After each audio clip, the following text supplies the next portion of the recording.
حصالة رمضان 2023 هتساعدك كتير قوي في تجهيزات رمضان 2023. خليكي ست شاطرة وموفرة، واعرفي وفري ودبري من مصروف بيتك حتى لو بجنيه واحد بس.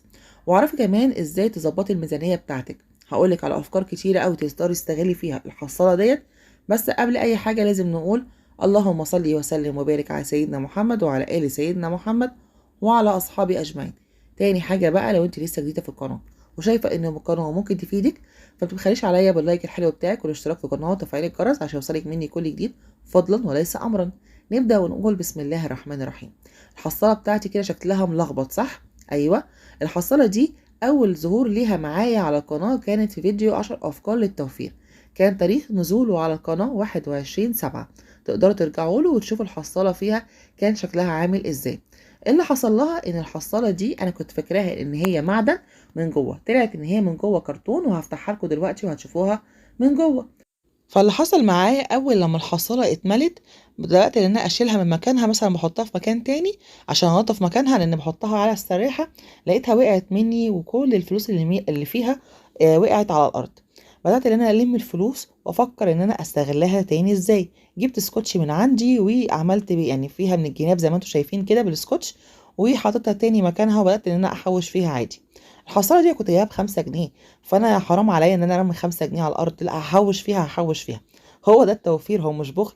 احنا بنستغل كل قرش بيبقى معانا وبنحاول ان احنا نحطه في المكان الصح، وبنحاول ان احنا ما نرميش حاجه على قد ما نقدر. طب لو انت ما عندكيش مثلا حصاله زي دي وعايزه تحوشي، ممكن تحوشي في اي علبه عندك تكون مثلا بلاستيك، تقفلي الغطا بتاعها من فوق مثلا بامير ولا اي حاجه، وتعملي فيها فتحه تمام عشان ما تتفتحش. ممكن مثلا في علبة كنز، أي حاجة عندك تقدري انت تحوشي فيها، مش لازم تشتري حصالة. أنا بس كنت مشترياها عشان فكرة الفيديو عندي وإن أنا أصورها وأوريكم الفكرة عاملة إزاي. بصوا أنا وريتها لكم من جوه إن هي شكلها كرتون. طيب الفلوس الفضة دي كلها أنا جبتها إزاي؟ أنا كده كنت مثلا محصل الكهرباء جه، الباقي مثلا من فلوس الكهرباء مثلا نص جنيه أو جنيه أو 2 جنيه، أبدأ أحطها في الحصالة. محصل الغاز برضو فاضل مثلا جنيه ولا 2 جنيه، بحطهم في الحصالة. زوجي جه من بره معاه فضة بيحطها برضو معايا في الحصالة. أولادي جم من المدرسة معاهم فضة بيحطوها برضو معايا في الحصالة. نزلت أشتري حاجة تمام واتبقى معايا فكة ومش عايز مش عارفة مثلا أشتري بيهم حاجة، أو مفيش حاجة في دماغي معينة إن أنا أشتريها بيها، برجع بطلع على طول أحطهم في الحصالة. فالفكرة جت من هنا ان انا ببدأ ان انا احط القرش على القرش. طب الفايدة من الحصالة ايه؟ رقم واحد، تقدري تستغليها في تجهيزات رمضان بانك انت تجيبي بيها مثلا خضار وتفرزيه او فاكهة وتفرزيها. تقدري تجيبي بيها شوية خزين وتحطيه لرمضان 2023 او اي رمضان عندك تمام. تقدري يعني اي سنة من السنين، لازم الفكرة دي مش رمضان 2023 بس، تقدري يعني تنفذيها كل سنة. طيب تقدري كمان تشوفي عندك ايه اللي ناقص في مطبخك من الادوات المنزليه اللي هي البسيطه، زي مثلا علب التخزين، فرش مثلا فرشه سيليكون، معلقه سيليكون، اي حاجه كده من الحاجات اللي هي البسيطه دي تشتريها برضو عندك في مطبخك تمام، وتبقي استفدتي من الفلوس ديت. تقدري كمان تستخدميها انت لاستخدامك الشخصي. يعني ايه؟ يعني مثلا تحوشي فيها الفلوس دي او ما تفتحيها، تجيبي حاجه ليكي انت ناقصاكي في الميك اب بتاعك، في ادوات العنايه الشخصيه، في مثلا تجيبي بيها منها حاجه مثلا بيجامه، تجيبي طرحه، تجيبي شوز، اي حاجه انت نفسك فيها. طيب تقدري كمان انك انت تستغليها تمام لو جالك ضيف على سهوة وعايزة تعملي معاه الواجب، وانت مثلا اخر الشهر عندك مثلا نص لحمة في التلاجة ومش هتكفي، وعندك شوية خضار وعندك شوية رز، ناقصك ايه؟ تيجي تكملي مثلا على اللحمة بتاعتك، تجيبي مثلا فاكهة، تجيبي عصير. تقدري ان انت تفتحي الحصالة بمنتهى السهولة وتجيبي منها. تقدري كمان تستغليها في اي مناسبة عندك انك انت تجيبي منها هدية. لو انت عندك مناسبة تقدري تحوشي فيها لغاية المناسبة دي ما تيجي، وتفتحيها وتكملي عليها وتجيبي الحاجة اللي كان نفسك فيها، أو الهدية اللي كان نفسك فيها للمناسبة ديت. أصبح إن فكرة الحصالة في البيت خير ليكي، مش حاجة يعني تافهة ولا حاجة ملهاش أي لازمة، لأ. المبلغ البسيط اللي قدام منك ده يقدري تعملي بيه حاجات كتيرة قوي. عايزة أقولك كان بتيجي عليا أوقات وظروف كتيرة قوي معيش ولا مليم حرفيا في البيت، بس عندي خضاري، عندي خزيني في البيت، كل حاجة، بس محتاجة فلوس، مثلا صابون نقص من البيت، عايزة حزمة خضرة، عايزة مثلا كيس ملح، حاجات اللي هي البسيطة دي اللي مش محتاجة فلوس كتير، ممكن تكون ناقصاني في البيت. فاقدر ان انا افتح الحصاله ساعتها واخليها كده قدام عيني لما احتاج حاجه منها ابدا ان انا اخدها. تقدري كمان انك انت لو استغلتيها في الموقف اللي زي ده مثلا كل اخر شهر، تقدري ان انت اي مبلغ خدتيه من الحصاله تكتبيه كده في ورقه على جنب، وتعرفي انت استلفتي منها قد ايه، واول الشهر لما يجي ترجعيه تاني للحصاله، يبقى اكنك بتستلفي من نفسك بدل ما تستلفي من حد.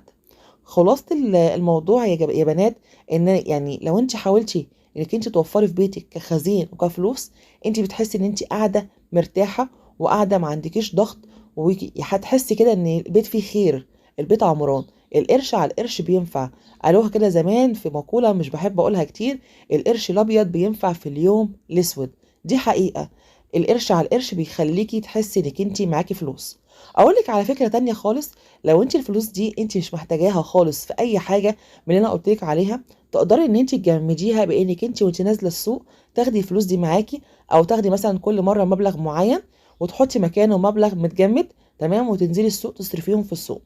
ولما تجمديهم كلهم تقدري ان انت تعملي لنفسك في البوسطه فيزا توفير في البوسطه، وتقدري ان انت تحطي المبلغ ده فيه، يبقى انت حوشتي في البوسطه من غير ما تحسي. الجنيه او نص جنيه او ربع جنيه في الوقت اللي احنا فيه دلوقتي ممكن ما يعملش حاجه وممكن ما يشتركليش حاجه، بس تقدري ان انت توفري منه مبلغ وتحطيه زي ما قلت لك، ويبقى امان ليكي في المستقبل. فحاولي تفكري في اي اسلوب ان انت توفري بيه، هتحسي ان التوفير بقى بالنسبه لك اسلوب حياه.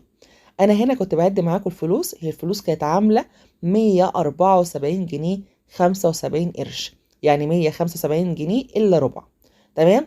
زي ما انتم شايفين كده فيها ارباع فيها انصص فيها جنيهات، فالمبلغ البسيط زي ما قلت لك تقدري تطلعي منه حاجات كتيره قوي لو انت عايزه.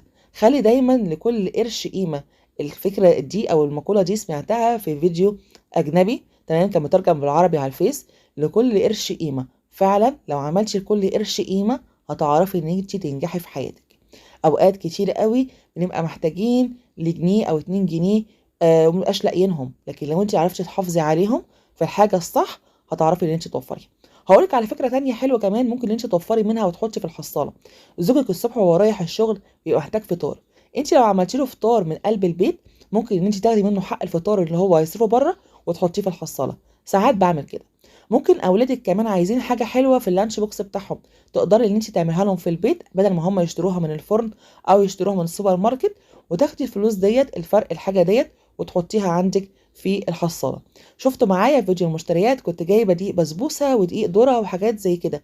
الحاجات دي لما كنت اجي اعمل حاجه في البيت تكون حاجه حلوه بخلي اولادي يشتركوا معايا فيها. تعالوا كل واحد فينا ندفع حاجه ونعمل حاجه حلوه في البيت تكون صحيه ومغذيه.